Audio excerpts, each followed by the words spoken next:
Hello friends, welcome to my channel study for you. So guys, जैसा कि आज जो आपका एसएससी सीएचएसएल का 6 जून का सेकंड शिफ्ट का एग्ज़ाम हो गया दोस्तों, जिसका जो है मैं आपको बिल्कुल 100% एक्यूरेट आंसर के साथ जो है इस वीडियो में बताऊंगा। तो देख लेते हैं कि किस प्रकार के जो है आज आपके 6 जून के सेकंड शिफ्ट के एग्ज़ाम में जो है प्रश्न पूछे गए हैं। उससे पहले एक बात और दोस्तों, कि जिन्होंने भी अगर चैनल को सब्सक्राइब नहीं किया है तो एसएससी सीएचएसएल से रिलेटेड पल पल की अपडेट के लिए जो है चैनल को सब्सक्राइब ज़रूर कर दीजिएगा। और बगल में ही आपको एक बेल आइकन यानी घंटे का निशान भी दिख रहा होगा, तो आप उसे भी जो है ज़रूर प्रेस कर दीजिएगा। तो चलिए वीडियो को स्टार्ट करते हैं। तो आज का जो आपका पहला क्वेश्चन आया था कि आईपीएल 2021 की विजेता टीम कौन थी। तो देखिए, आईपीएल 2021 का जो विजेता टीम रहा था ना, ये चेन्नई सुपर किंग यानी सीएसके रहा था। मैं आपको बता दूं कि चेन्नई सुपर किंग्स ने कोलकाता नाइट राइडर्स को हराकर जो है चौथी बार आईपीएल का खिताब अपने नाम कर लिया था। तो सीएसके आपका यहाँ पे करेक्ट आंसर होगा। आगे के शिफ्ट में अगर आपसे पूछा जाए कि आईपीएल का सबसे ज़्यादा खिताब किस टीम ने और कितनी बार जीता है, तो देखिए आईपीएल का जो सबसे ज़्यादा खिताब है ना, ये मुंबई इंडियंस टीम ने जीता है। और कितनी बार, तो 5 बार जो है ये जीत चुके हैं। तो ये फैक्ट भी आपको ध्यान में रखना है। बात कर ले 2022 में जो आपका आईपीएल हुआ था, जो कि आपका 15वां संस्करण था, इसके विजेता टीम कौन रहे हैं, तो गुजरात टाइटंस रहा है। और उप विजेता की बात कर ले तो ये राजस्थान रॉयल्स रहा है। यहाँ से एग्जाम में एक प्रश्न और पूछा जाता है कि आईपीएल 2021 में किस खिलाड़ी ने जो है सर्वाधिक रन बनाकर ऑरेंज कैप जीता है। तो देखिए, सर्वाधिक रन बनाने वाले खिलाड़ी को जो है आईपीएल में ऑरेंज कैप दिया जाता है। और आईपीएल 2021 में जो है ये ऋतुराज गायकवाड़ को दिया गया था, जो कि सीएसके के प्लेयर थे। तो ये आपको ध्यान में रखना है।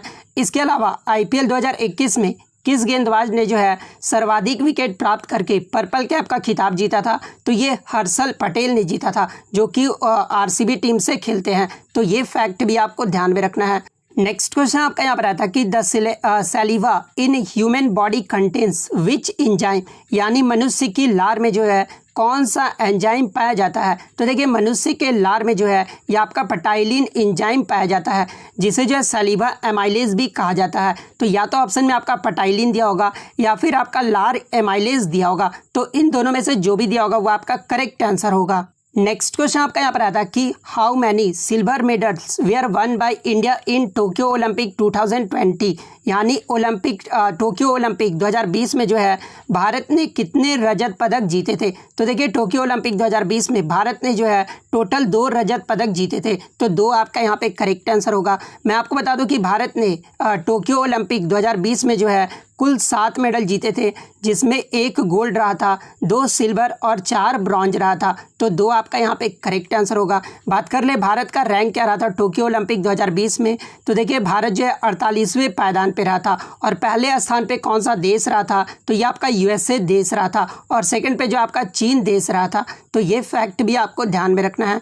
अब जो भारत की तरफ से मेडल जीते हैं उनके नाम जान लीजिए और इवेंट के बारे में जान लीजिए, क्योंकि यहाँ से भी जो आपके प्रश्न पूछे जाते हैं। जैसे कि मीराबाई चानू ने सिल्वर मेडल जीता था, और कौन से इवेंट में, तो 49 किग्रा वेट लिफ्टिंग में लवलीना बोर्गोहेन ने जो है ब्रॉन्ज मेडल जीता था। और किस इवेंट में, तो ये वेल्टर वेट बॉक्सिंग में जो है ये जीती थी।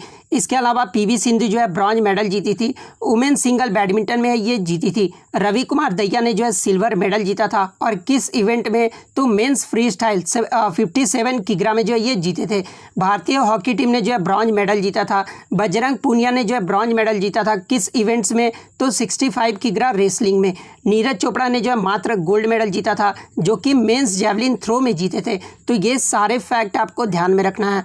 नेक्स्ट क्वेश्चन आपका यहाँ पर आया था कि which gas has the highest amount in the atmosphere, यानी वायुमंडल में किस गैस की मात्रा जो है ये सबसे अधिक है। तो देखिए, वायुमंडल में सबसे ज़्यादा जो गैस की मात्रा है ना, ये नाइट्रोजन की सबसे अधिक मात्रा है। कितना परसेंट है, तो 78% है। वहीं अगर सेकंड की मैं बात कर लूँ, तो सेकंड जो आपका ऑक्सीजन का है, कितना परसेंट है, तो 21% है।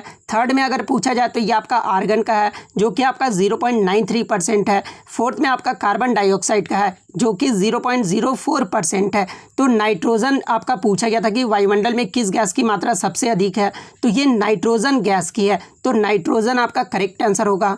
नेक्स्ट क्वेश्चन आपका यहाँ पर आया था कि भारत में राष्ट्रपति पर महाभियोग यानी इम्पीचमेंट ऑफ द प्रेसिडेंट ये जो है कौन से अनुच्छेद के अंतर्गत लगाया जाता है। तो देखिए भारत में राष्ट्रपति पर जो महाभियोग है ना ये अनुच्छेद 61 के तहत लगाया जाता है। तो अनुच्छेद 61 आपका यहाँ पे करेक्ट आंसर होगा। इसके अलावा एग्जाम में ये भी प्रश्न पूछा जाता है कि संविधान का कौन सा अनुच्छेद कहता है कि भारत का एक राष्ट्रपति होगा। तो ये आपका अनुच्छेद 52 में जो है बताया गया है।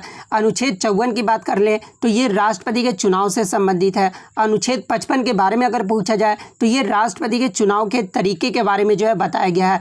अनुच्छेद 60 के बारे में अगर बात कर ले तो देखिए अनुच्छेद 60 का जो संबंध है ना ये राष्ट्रपति के शपथ ग्रहण से है। अनुच्छेद 123 का जो संबंध है ये राष्ट्रपति के अध्यादेश लगाने की शक्ति जो है ये अनुच्छेद 123 में प्रदान की गई है। तो ये सारे फैक्ट आपको ध्यान में रखना है। नेक्स्ट क्वेश्चन आपका यहाँ पर आता है कि the man who made the elephant dance is the autobiography of. The man who made the elephant dance ये जो है किसकी आत्मकथा है। तो ये डॉक्टर वर्गीस कुरियन की आत्मकथा है। तो डॉक्टर वर्गीस कुरियन आपका करेक्ट आंसर होगा। और डॉक्टर वर्गीस कुरियन को जो है भारत में श्वेत क्रांति का जनक कहा जाता है। तो ये फैक्ट भी आपको ध्यान में रखना है।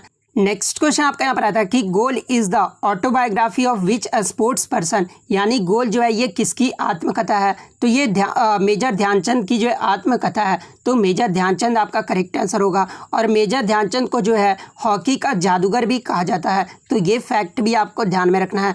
नेक्स्ट आपका यहाँ पर आता है कि for which dance did Shambhu Maharaj get Padmashri award यानी किस नृत्य के लिए जो है पंडित शंभू महाराज को जो है पद्मश्री अवार्ड दिया गया था।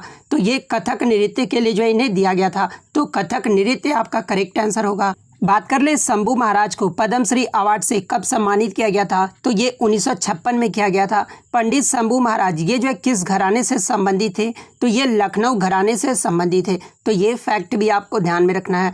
नेक्स्ट आपका यहाँ पर मैच द फॉलोइंग से आया था जहाँ पे जो आपका इनकरेक्ट दिया हुआ था और करेक्ट फॉर्म में जो आपको मैच करना था। ठीक है तो पहले ऑप्शन में आपका लाइसोसोम दिया हुआ था। तो देखिए लाइसोसोम को जो है आत्महत्या की थैली भी कहा जाता है। इसके अलावा सेकंड ऑप्शन में आपका प्लास्टिड्स दिया हुआ था जिसे किचन ऑफ द सेल भी कहा जाता है यानी कोशिका का जो है रसोई के रूप में जो है प्लास्टिड्स को जाना जाता है। थर्ड ऑप्शन में आपका माइटोकॉन्ड्रिया दिया हुआ था जिसे power house of the cell कहा जाता है यानी कोशिका के पावर हाउस के रूप में जो है ये माइटोकॉन्ड्रिया को जाना जाता है। फोर्थ ऑप्शन में जो आपका राइबोसोम दिया हुआ था जिसे protein factory of the cell कहा जाता है यानी कोशिका के प्रोटीन कारखाने के रूप में जो है ये राइबोसोम को जाना जाता है। तो ये आपका जो है सही मैच ऑफ द फॉलोइंग था। इस प्रकार से जिन्होंने भी लगाया होगा उनका यहाँ पर सही हो जाएगा। नेक्स्ट एक और आपका मैच ऑफ द फॉलोइंग से था जिसमें एक तरफ आपका पिक्स दिया हुआ था यानी शिखर का नाम दिया हुआ था और दूसरी तरफ जो उसका हाइट दिया हुआ था। तो देखिए एक ऑप्शन मुझे बच्चों के द्वारा मिले हैं जहाँ पे माउंट एवरेस्ट की जो है दिया हुआ था। तो देखिए माउंट एवरेस्ट की जो हाइट है ना वो 8,849 मीटर है। तो ये आपका यहाँ पे करेक्ट आंसर होगा। नेक्स्ट क्वेश्चन आपका यहाँ पर आया था कि पद्मा सुब्रमण्यम ये जो है किस नृत्य से संबंधित थे। तो देखिए पद्मा सुब्रमण्यम जो है ये भरतनाट्यम नर्तक से जो है संबंधित है। तो भरतनाट्यम आपका करेक्ट आंसर होगा। बात कर ले पद्मा सुब्रमण्यम को संगीत नाटक अकादमी पुरस्कार ये जो है कब प्रदान किया गया था। तो इन्हें 1983 में प्रदान किया गया था। पद्म भूषण से कब सम्मानित किया गया था। तो ये 2003 में किया गया था। पद्मश्री से जो है उन्हें 1981 में जो है ये प्रदान किया गया था। तो ये फैक्ट भी आपको ध्यान में रखना है। नेक्स्ट आपका यहाँ पर आता है कि पहली पंचवर्षीय योजना ये जो है कब शुरू हुई थी। तो देखिए पहली जो पंचवर्षीय योजना है ना ये आपका 1951 में शुरू हुआ था और इस योजना की जो अवधि रही थी ये 1951 से लेकर 1956 तक रहा था। और ये जो योजना था ये किस मॉडल पर आधारित था। तो ये आपका हैरोल्ड डोमर मॉडल पर आधारित था। और इसका मुख्य उद्देश्य क्या था। तो देश के कृषि विकास पर जो इसका मुख्य उद्देश्य था। तो ये फैक्ट भी आपको ध्यान में रखना है। नेक्स्ट क्वेश्चन आपका यहाँ पर आता है कि पंडित भीमसेन जोशी ये जो है कहाँ से बिलोंग करते थे यानी किस राज्य से जो है इनका संबंध था। तो देखिए पंडित भीमसेन जोशी का जो जन्म है ना ये कर्नाटक के गडग में 4 फरवरी 1922 ईस्वी को जो है इनका जन्म हुआ था। तो कर्नाटक आपका यहाँ पे करेक्ट आंसर होगा। बात कर ले पंडित भीमसेन जोशी ये जो है किस घराने से संबंधित है। तो ये आपके किराना घराना से संबंधित है। इन्हें जो है पद्मश्री कब दिया गया था। तो 1972 में मिला था। 1976 में जो इन्हें संगीत नाटक अकादमी पुरस्कार से सम्मानित किया गया था। 1985 में जो है पद्म भूषण से सम्मानित किया गया था। 1999 में जो है पद्म विभूषण से और 2008 में जो है भारत रत्न से सम्मानित किया गया था। तो ये फैक्ट भी आपको ध्यान में रखना है। नेक्स्ट आपका यहाँ पर आता है कि पंडित शिव कुमार शर्मा ये जो है किस वाद्य यंत्र से संबंधित है। तो देखिए पंडित शिव कुमार शर्मा ये जो आपके संतूर वाद्य यंत्र से संबंधित है, तो संतूर आपका यहाँ पे करेक्ट आंसर होगा।